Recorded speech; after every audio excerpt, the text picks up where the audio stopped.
안녕하세요. 마레보험 김인식, 김승욱입니다. 오늘은 실손의료비라는 거에 대해서 이야기를 해보려고 하는데요. 보통 실손의료비 또는 많은 사람들이 실비라고도 보통 이야기를 하는데, 혹시 실비에 대해서 들어보신 적 있으세요? 실비 저희 집도 가지고 있고 많이 들어봤죠.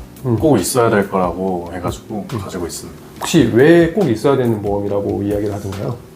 그냥 제가 알기로는 다 보장받을 수 있다고 알고 있어가지고 혹시 실비가 다 보장되는 게 맞나요? 일반적으로 사람들이 실비를 가지고 있다고 하면은 병원비들을 보장을 받는다라고까지만 이해를 하고 있어요. 그런데 사람마다 말하는 것들이 조금씩은 다른 경우가 있거든요. 왜 그러냐면은 어떤 사람들은 나는 100% 다 나오는데? 라고 이야기하시는 분이 있고, 네. 어떤 분들은 나는 80%, 70% 또는 아무것도 안 나왔어 라고 하시는 분들도 네. 있어요. 이게 왜 그러냐면 실비라는 게 언제 가입했느냐에 따라 가지고 보상의 범위나 보상 금액 그리고 자기부담금 같은 것들이 조금씩 달라져 가지고 이런 차이들이 발생을 하는데요. 혹시 가지고 계신 보험이 언제 가입하는 실비 보험이세요? 저는 최근에 가입해가지고 저도 그렇게 많이 된다고는 안 들었어요. 그래가지고 4세대? 라고 한 것 같은데 다른 거랑 차이점이 많이 심한가요? 일단은 지금 방금 말씀하신 것처럼 실비는 현재 판매되고 있는 실비는 4세대 실비라고 이야기를 해요.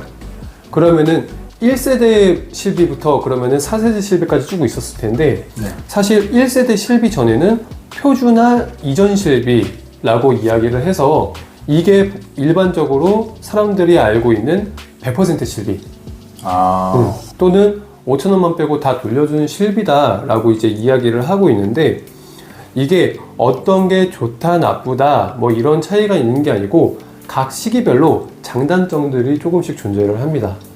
예를 들어서 현재 지금 가지고 계신 실비보험은 보장 몇 % 받는 걸로 혹시 알고 계세요? 저 80%, 70% 이렇게 알고 있습니다.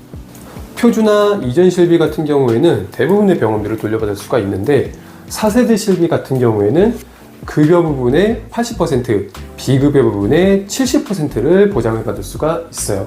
그리고 여기와 별개로 3대 비급여라고 해가지고 비급여 주사치료나 도수치료, 그리고 MRI나 CT 같은 얘네들은 따로 별도로 특약이 빠져 있으면서 얘네들은 70%까지 보장을 받을 수가 있도록 설계가 되어 있어요.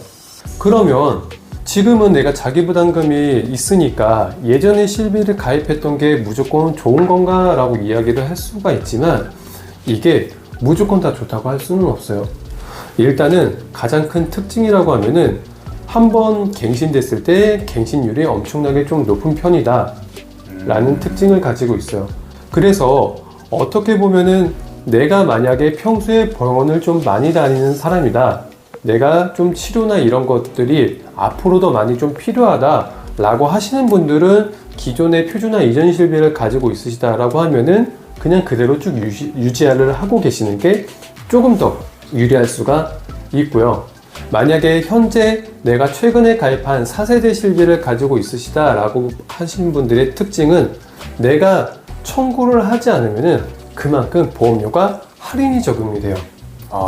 계속 내려갈 수도 있는 건가요? 그쵸. 왜 그러냐면은 앞서 제가 말씀드렸던 비급여 특약이라는 것들, 도수치료, 주사치료, CT, MRI 이런 것들이 특약으로 빠졌기 때문에 내가 CT나 도수치료, MRI, 주사치료 같은 거를 받았을 경우에는 이 특약으로 청구가 되기 때문에 따로 어떤 할증이나 이런 것들에 별도로 계산이 돼요. 쉽게 얘기하자면 뭐냐면은 예전에 표준화 이전 실비 같은 경우에는 그냥 입원 의료비 또는 통원 의료비 이 안에 비급여 특약 3개가 전부 포함이 되어 있었어요. 그렇다 보니까 내가 만약에 나는 도수치료 받아도 100% 다 돌려받아 라고 하지만 내가 도수치료나 추나 MRI, CT 같은 거를 많이 찍을수록 내 전체 보험료 자체에 할증에 영향을 줄 수가 있어요. 그리고 이렇게 손해율이 감당이 안 되다 보니까 이 손해율은 결국 다음 또는 3년 후 또는 1년 후에 내 실비보험이 갱신이 될 때 이 모든 손해율들이 한 번에 갱신해 포함해서 높은 갱신료를 발생할 수가 있습니다.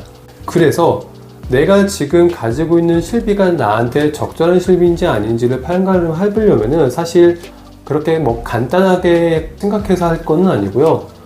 앞으로 내가 치료할 것들이 있는지 또는 뭐 심지어 가족력이나 이런 것까지 좀 더 다양하게 봐가지고 앞으로 내가 병원비나 이런 것들을 쓸 어떤 그런 여지나 이런 것들이 많다라고 하면은 표준화 이전 실비를 유지하고 계시는 것도 좋은 방법입니다.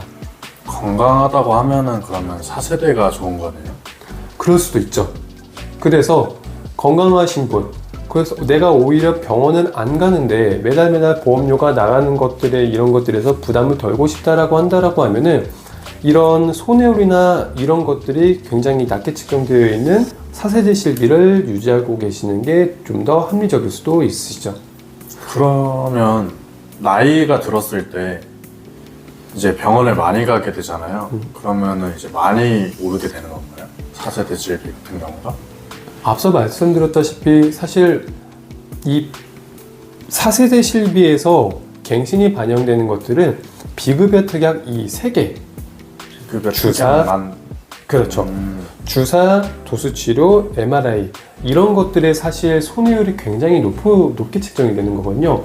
그래서 사실 얘네들 때문에 실손 의료비의 갱신이나 이런 것들이 다 판가름 된다라고 보시면 되는데 병원을 앞으로 엄청나게 많이 간다라고 한다고 하면은 보상이나 이런 거 면에 있어서는 사실 뭐 표준화 이전 실비가 좀 더 내가 투하된 금액 대비 많은 어떤 보상이나 이런 것들을 받을 수가 있겠죠. 하지만 만약에 내가 병원을 많이 간다고 하더라도 1년에 그 구간별로 내가 병원비 쓴 그 금액 대비로 해가지고 할증이 적용될 수도 있고 오히려 반대로 할인이 적용이 될 수가 있어요. 그래서 사실 이렇게 실비들이 표준화 이전 실비부터 해가지고 1세대, 2세대, 3세대, 4세대까지 현재까지 이렇게 변화된 거는 어떻게 보면은 이 앞에 있는 실비보험일수록 어떻게 보면 의료 쇼핑이나 이런 좀 부당한 이득을 취하는 방법들이 좀 횡행했었기 때문에 이런 것들을 보완을 하고 또 새로 왔던 질병, 예를 들어서 뭐 코로나라든가 뭐 우리가 이렇게 알고 있는 뭐 새로운 인플루엔자 같은 것들 이런 것들이 되면 이전 실비에서는 보상이 안 되는 경우가 있어요. 하지만 시간이 지나면서 발생된 새로운 질병이라든가 이런 거 같은 경우에는 시간이 지나면서 실비에서 점점 더 보완을 하고 있기 때문에 내가 어떻게 보면은 현재 지금 어떤 보상할 수 있는 보장의 범위나 이런 걸로 봤을 때는 현재 실비가 더 유리한 면이 더 있는 거죠. 그래서 내가 지금 가지고 있는 실비가 언제적 가입을 했는지 이런 것들을 다 파악을 해가지고 내가 그동안 병원을 다녔던 이력이나 또는 가족들 중에서 몸이 아프셨던 분들이 있어서 내가 그런 것들이 미리 좀 대비를 해서 좀 조심을 해야 되시는 분들이 있다라고 한다면은 기존 실비를 유지하시거나 또는 지금 현재 4세대 실비로 전환을 해가지고 좀 더 낮은 보험료를 책정을 해서 유지를 하시는 것도 방법입니다. 오늘은 실손의료비의 개념과 기본적인 구조 그리고 이게 나에게 맞는 실손의료비인지를 대략적으로 설명을 드렸는데요. 오늘 이야기 들어보시니까 어떠셨어요?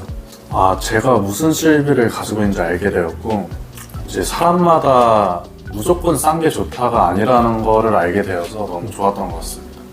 실손의료비가 사실 보험을 가입하고 있으신 분들은 대부분 기본적으로 하나씩은 다 가지고 있는 보험이에요. 네. 그렇기 때문에 어떻게 보면은 또 매년마다 갱신을 하면서 계속 가져가야 되는 보험 중에 하나이기 때문에 평생 내가 가져가야 되는 보험인 만큼 정확하게 확인을 해보시고서 제대로 된 보장을 받으시는 게 중요하겠습니다. 오늘 준비한 영상은 여기까지입니다. 말해보험의 김윤식, 김승욱이었습니다. 감사합니다.